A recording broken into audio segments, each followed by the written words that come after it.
welcome back to another episode of Mary's Book Club. Today I'm going to be reviewing Hadley and Grace.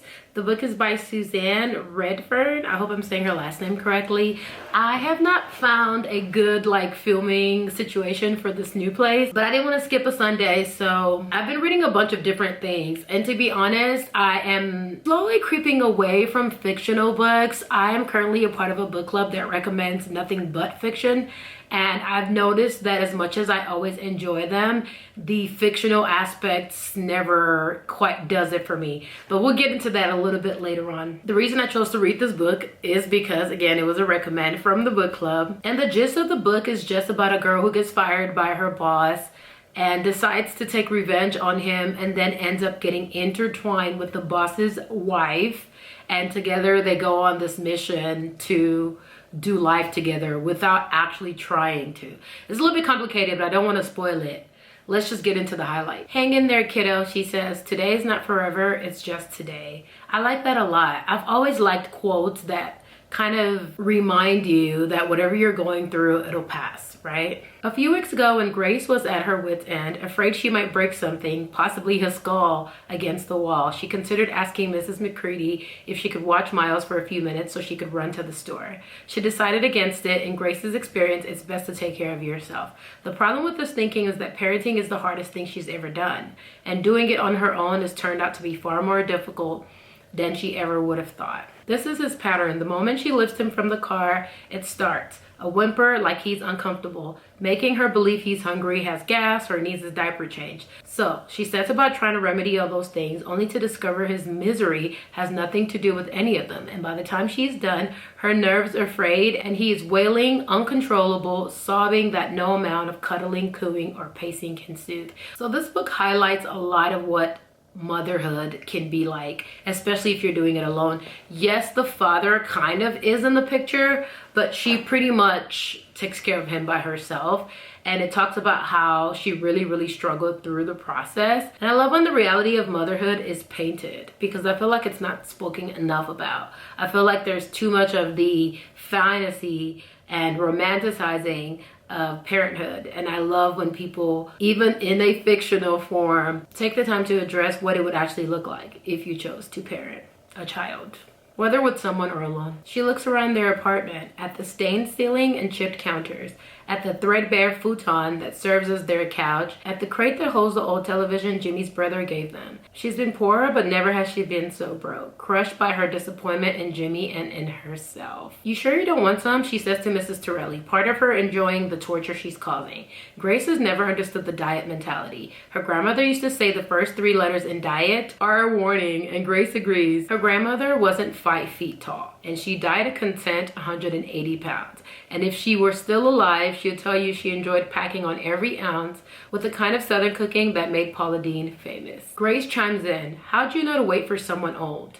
Hadley's pride grows. Grace doesn't seem easily impressed.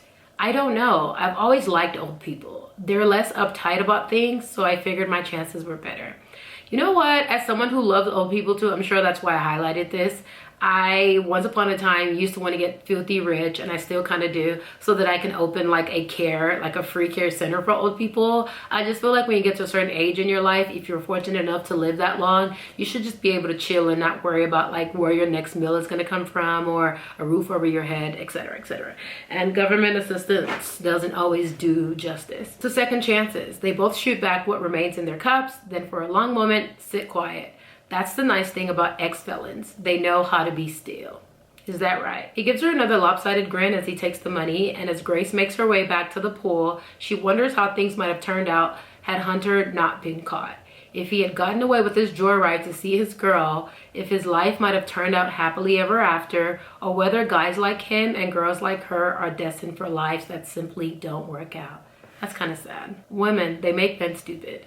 She slept with him, messed with his head, then left him tied to a desk with a bucket for a toilet. And women are considered the fairest sex. I think it's funny. I don't think women make men stupid. I think men's inability to control their urges make them stupid. That's a better way to put it. Her whole life, she has never been a spontaneous person, always worrying so much about doing what's right that the chance to do anything remarkable inevitably passes her by.